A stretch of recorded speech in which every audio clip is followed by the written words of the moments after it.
Hashim class पर आपका स्वागत है। सीटेट पेपर 2 साइंस और मैथ की पेडागोजी ये पार्ट नंबर 16 है।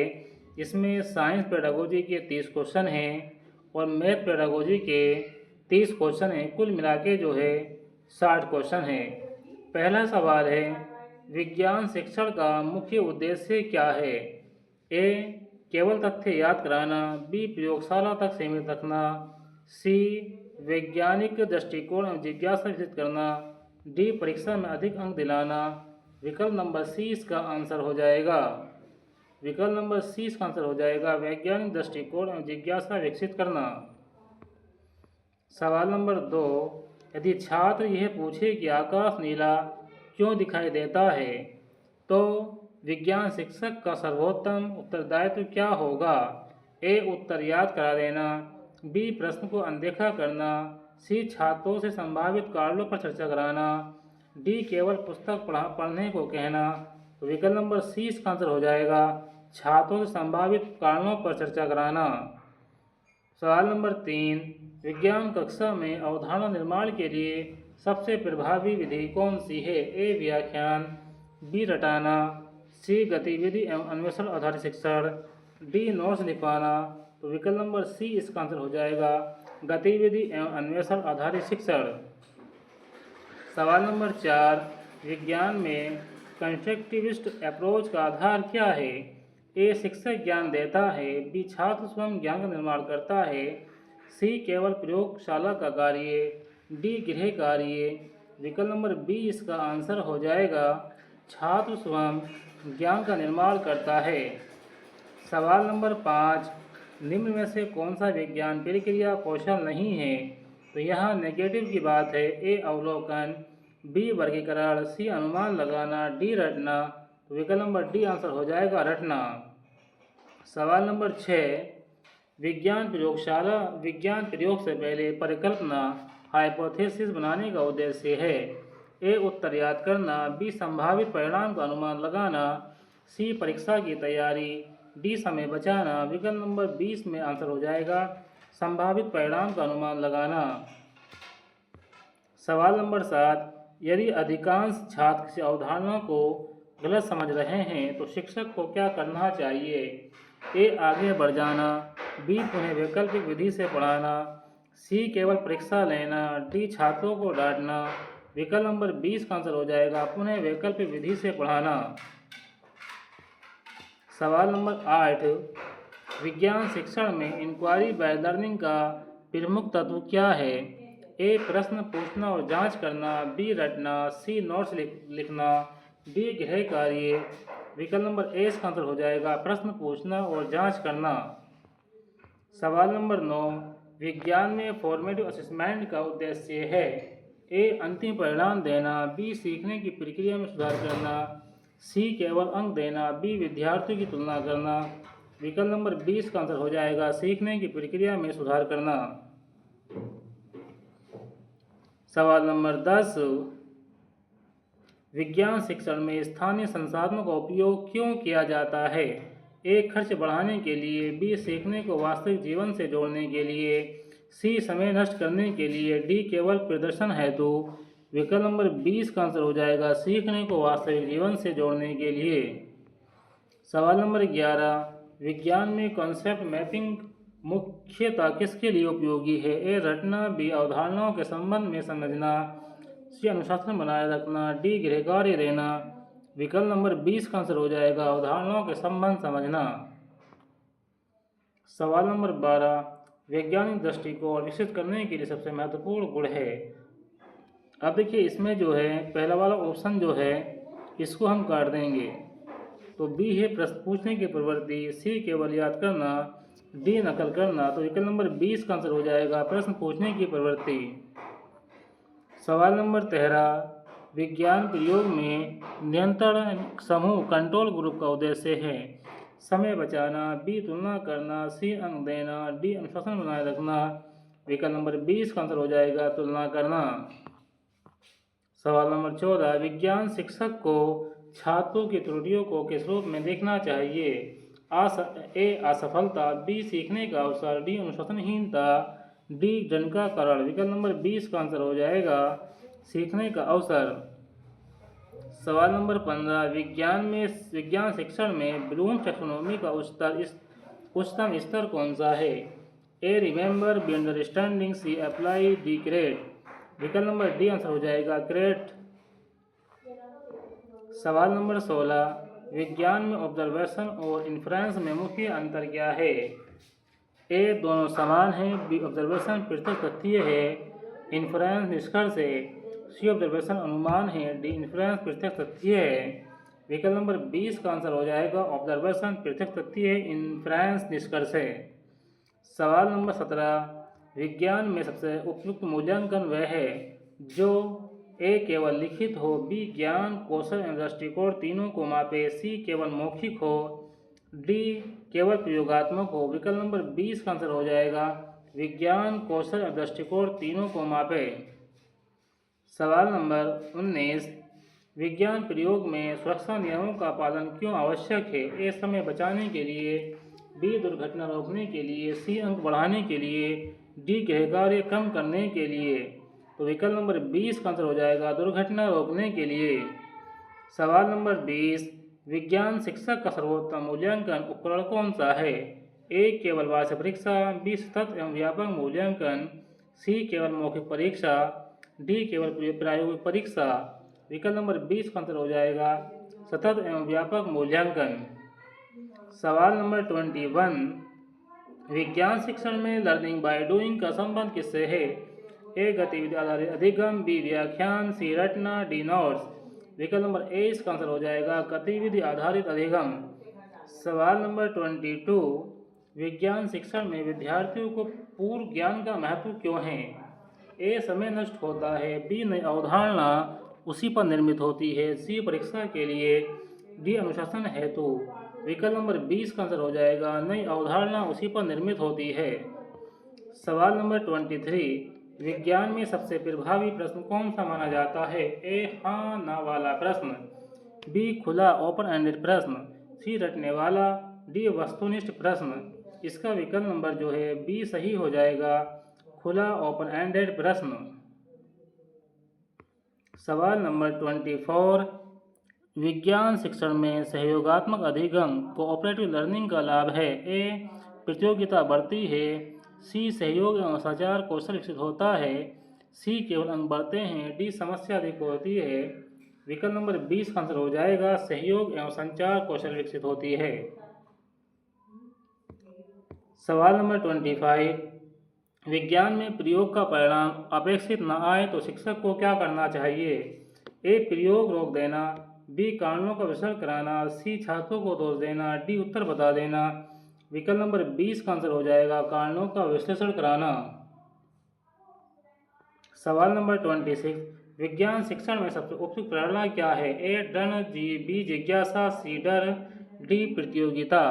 विकल्प नंबर 20 का आंसर हो जाएगा जिज्ञासा। सवाल नंबर 27, विज्ञान शिक्षण में समावेशी कक्षा इंक्लूसिव क्लासरूम का अर्थ है? केवल मेधावी छात्र, बी सभी छात्रों के लिए समान अवसर, सी केवल दिव्यांग छात्र, डी केवल कमजोर छात्र। विकल्प नंबर 20 का आंसर हो जाएगा सभी छात्रों के लिए समान अवसर। सवाल नंबर 28, विज्ञान की प्रकृति नेचर ऑफ साइंस का सबसे महत्वपूर्ण गुण है? ए स्थिर होना, बी साक्ष्य आधारित होना, सी केवल सिद्धांत होना, डी कल्पना पर आधारित होना। तो विकल्प नंबर इसका बी आंसर हो जाएगा साक्ष्य आधारित होना। सवाल नंबर 29, विज्ञान शिक्षक को अवधारणा स्पष्ट करने के बाद क्या करना चाहिए? ए तुरंत नया अध्याय, बी अनुप्रयोग आधारित प्रश्न पूछना, सी केवल नोट्स देना, डी गृह कार्य समाप्त करना। विकल्प नंबर 20 का आंसर हो जाएगा अनुप्रयोग आधारित प्रश्न पूछना। सवाल नंबर 30, सीटेट के अनुसार विज्ञान शिक्षण का सर्वोत्तम दृष्टिकोण कौन सा है? ए शिक्षक केंद्रित, बी परीक्षा केंद्रित, सी बाल केंद्रित एवं गतिविधि आधारित, डी केवल पुस्तक केंद्रित। विकल्प नंबर सी का आंसर हो जाएगा बाल केंद्रित एवं गतिविधि आधारित। अब आ जाएगी मैथ की पेडागोजी, इसमें भी लगभग 30 क्वेश्चन होंगे। सब क्वेश्चन नंबर 1 है, गणित शिक्षण का प्रमुख उद्देश्य क्या है? ए सूत्र याद कराना, बी केवल परीक्षा की तैयारी कराना, सी तार्किक चिंतन एवं समस्या समाधान क्षमता का विकास करना, डी आर्थिक गृह कार्य देना। विकल्प नंबर सी इसका आंसर हो जाएगा, तार्किक चिंतन एवं समस्या समाधान क्षमता का विकास कराना। सवाल नंबर 2, यदि कोई छात्र 35 गुणा 12 को 35 गुणा 10 प्लस 2 लिखकर हल करता है तो वे किस गुण का प्रयोग कर रहा है? ए क्रम विनिमय गुण, बी साहचर्य गुण, सी वितरण गुण, डी तत्समक गुण। तो इसका आंसर हो जाएगा विकल्प नंबर सी वितरण गुण।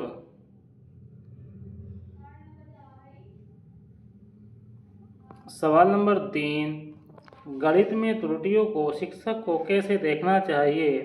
ए असफलता के रूप में, बी दंड देने के आधार पर, सी सीखने के अवसर के रूप में, डी अनुशासनहीनता के रूप में। देखिए गणित में त्रुटियों को जो है टीचर को सीखने के अवसर के रूप में देखना चाहिए। विकल्प नंबर 20 का आंसर हो जाएगा, विकल्प नंबर 20 का आंसर हो जाएगा सीखने के अवसर के रूप में। सवाल नंबर 4, कंस्ट्रक्टिविस्ट दृष्टिकोण के अनुसार गणित सीखना मुख्यतः है? ए सूत्र रटना, बी शिक्षक द्वारा ज्ञान देना, सी विद्यार्थी द्वारा अनुभव से ज्ञान का निर्माण करना, डी केवल प्रश्न हल करना। विकल्प नंबर सी इसका आंसर हो जाएगा, विद्यार्थी द्वारा अनुभव से ज्ञान का निर्माण करना।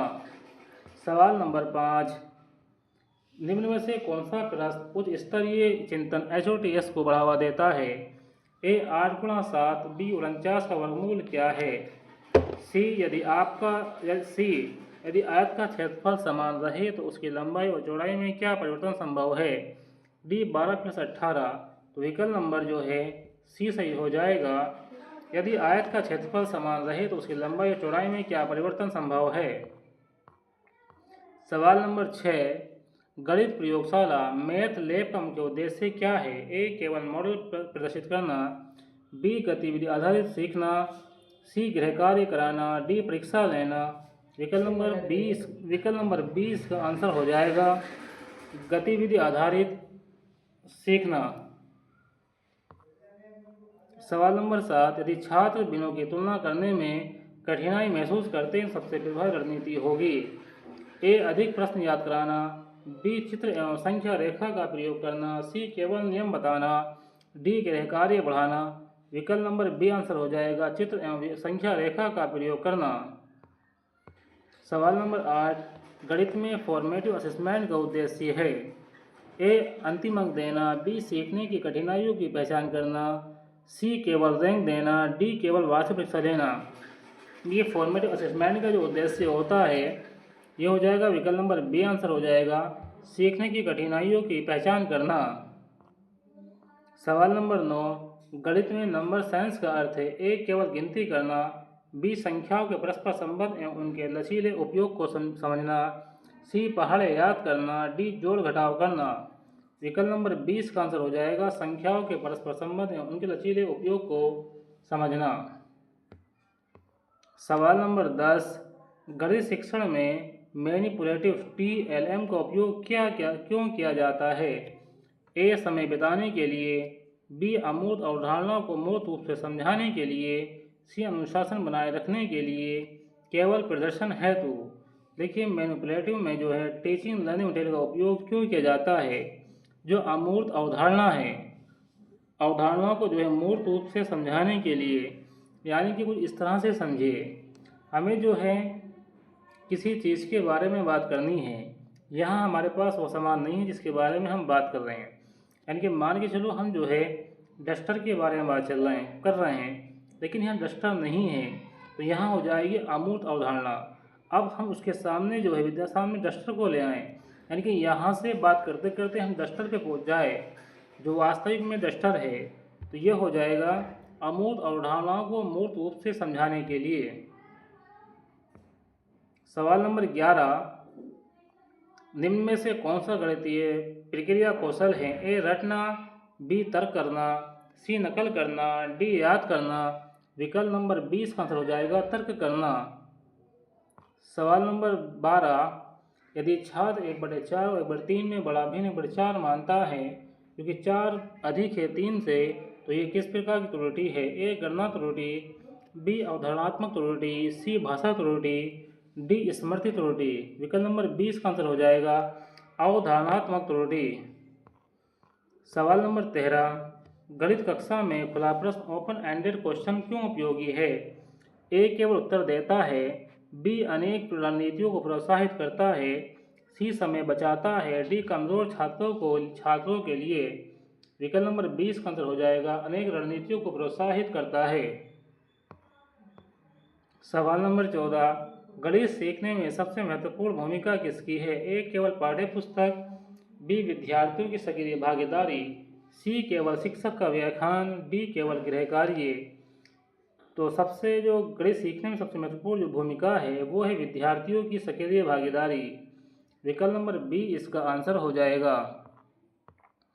सवाल नंबर 15, ब्लूम्स टैक्सोनॉमी में ग्रेड स्तर पर छात्र क्या करता है? ए याद करता है, बी समझाता है, सी नई रणनीति या समाधान विकसित करता है, डी उत्तर सहायता करता है, उत्तर दोहराता है। विकल्प नंबर सी आंसर हो जाएगा नई रणनीति या समाधान विकसित करता है। सवाल नंबर 16, यदि किसी समस्या के अनेक समाधान संभव हो तो शिक्षक को ए केवल एक सही तरीका बताना चाहिए, बी सभी उचित रणनीतियों पर चर्चा करनी चाहिए, सी प्रश्न बदल देना चाहिए, डी केवल उत्तर लिखवा देना चाहिए। तो सवाल नंबर 16 है, यदि किसी समस्या के यानी समाधान संभव हो तो शिक्षक को विकल्प नंबर 20 का आंसर हो जाएगा सभी उचित रणनीतियों पर चर्चा करनी चाहिए।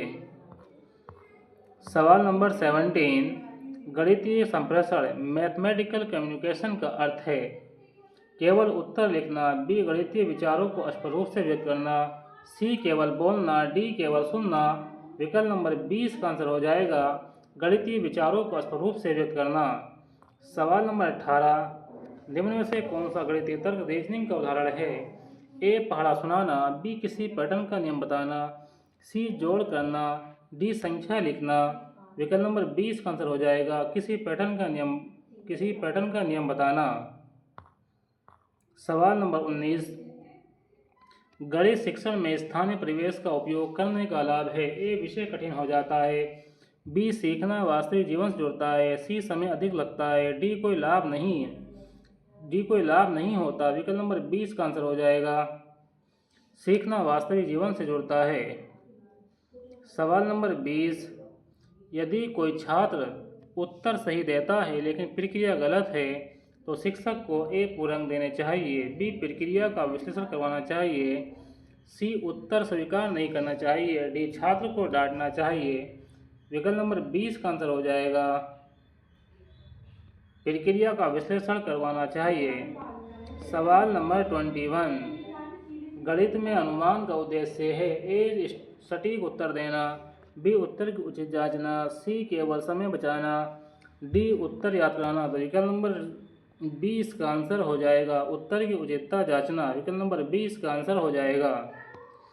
सवाल नंबर 22, गणितीय मॉडल का उद्देश्य क्या है? ए केवल चार्ट बनाना, बी वास्तविक जीवन की समस्याओं को गणित से हल करना, सी केवल चित्र बनाना, डी गृह कार्य देना। विकल्प नंबर 20 का आंसर हो जाएगा वास्तविक जीवन की समस्याओं को गणित से हल करना। सवाल नंबर 23, गणित में समावेशी शिक्षण इंक्लूसिव टीचिंग का अर्थ है ए केवल मेधावी छात्र को पढ़ाना, बी सभी छात्रों की आवश्यकताओं के अनुसार शिक्षण करना, सी केवल दिव्यांग छात्रों को पढ़ाना, डी केवल कमजोर छात्रों को पढ़ाना। विकल्प नंबर 20 का आंसर हो जाएगा सभी छात्रों की आवश्यकताओं के अनुसार शिक्षण करना। सवाल नंबर 24, गणित कक्षा में शिक्षक की सर्वोत्तम भूमिका क्या है? देखिए शिक्षक की जो भूमिका होती है मार्गदर्शक के रूप में, सहायक के रूप में होती है।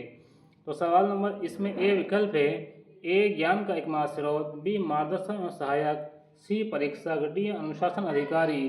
तो विकल्प नंबर 20 का आंसर हो जाएगा मार्गदर्शन एवं सहायक। सवाल नंबर 25, गणित में सीखने में रिफ्लेक्टिव थिंकिंग का अर्थ है ए उत्तर याद करना, बी अपने समाधान पर पुनर्विचार करना, सी केवल प्रश्न हल करना, डी गृह कार्य देना। विकल्प नंबर 20 का आंसर हो जाएगा अपने समाधान पर पुनर्विचार करना। सवाल नंबर 26, एनसीएफ के अनुसार गणित शिक्षण का मुख्य उद्देश्य है ए गणित का भय बढ़ाना, बी गणित को आनंददायक अर्थपूर्ण बनाना, सी केवल परीक्षा की तैयारी, डी अधिक गृह कार्य देना। विकल्प नंबर 20 का आंसर हो जाएगा गणित को आनंददायक एवं अर्थपूर्ण बनाना। सवाल नंबर 27, यदि छात्र अलग अलग तरीकों से उत्तर निकालते हैं तो शिक्षक को ए केवल तरीका स्वीकार करना चाहिए, बी सभी तार्किक तरीकों को महत्व देना चाहिए, सी उत्तर रद्द कर देना चाहिए, डी प्रश्न बदल देना चाहिए। तो विकल्प नंबर 20 का आंसर हो जाएगा सभी तार्किक तरीकों को महत्व देना चाहिए। सवाल नंबर 28, गणित में प्रॉब्लम पोसिंग का अर्थ है ए प्रश्न हल करना, बी स्वयं नए प्रश्न बनाना, सी उत्तर लिखना, डी उत्तर सूत्र याद करना। विकल्प नंबर 20 का आंसर हो जाएगा स्वयं नए प्रश्न बनाना। सवाल नंबर 29, गणितीय दक्षता मैथमेटिकल प्रोफिशिएंसी में कौन सा घटक शामिल नहीं है। देखिए यहाँ नहीं है की बात हो रही है। ए है conceptual understanding, B procedural fluency, C strategic competence, D केवल रटकर याद करना। तो रटकर याद करना नेगेटिव वर्ड है, यही इसका आंसर हो जाएगा विकल्प नंबर डी केवल रटकर याद करना। सवाल नंबर 30, सीटेट पेपर 2 के अनुसार गणित शिक्षण की सबसे उपयुक्त रणनीति कौन सी है। ए शिक्षक केंद्रित व्याख्यान, बी गतिविधि आधारित बाल केंद्रित और समस्या समाधान आधारित शिक्षण, सी केवल अभ्यास पुस्तिका, डी केवल सूत्र याद कराना। अब देखिए यहाँ पे है सबसे उपयुक्त रणनीति, तो विकल्प नंबर 20 का आंसर हो जाएगा गतिविधि आधारित बाल केंद्रित एवं समस्या समाधान आधारित शिक्षण। और ये जो है इसका आखिरी सवाल था। हमने इस पार्ट में भी 16 सवाल लिए हैं, जिसमें 30 सवाल साइंस पेडागोजी के थे और 60 सवाल जो है 30 सवाल जो है मैथ पेडागोजी के हैं। कुल मिला के 60 सवालों को इसमें हल किया है। ये हमारा पार्ट नंबर 16 है। 60 क्वेश्चन की जो है सीरीज चल रही है। 30 क्वेश्चन इसमें मैथ के होते हैं, 30 क्वेश्चन साइंस के होते हैं और 30 क्वेश्चन साइंस पेडागोजी के होते हैं और 30 क्वेश्चन जो है मैथ पेडागोजी के होते हैं। इस तरह से हमारी जो है ये सीरीज़ चल रही है। ये जो है पार्ट नंबर 16 है और जब तक सीटेट का एग्ज़ाम होगा तो ये सीरीज़ जो है इस तरह से ही चलती रहेगी और ये आपके लिए बहुत जो है लाभदायक रहेगी। वीडियो को लाइक करें, अपने दोस्तों में शेयर करें, चैनल को सब्सक्राइब करना ना भूलें। मिलते हैं आपसे नेक्स्ट वीडियो में। Thanks for watching this video.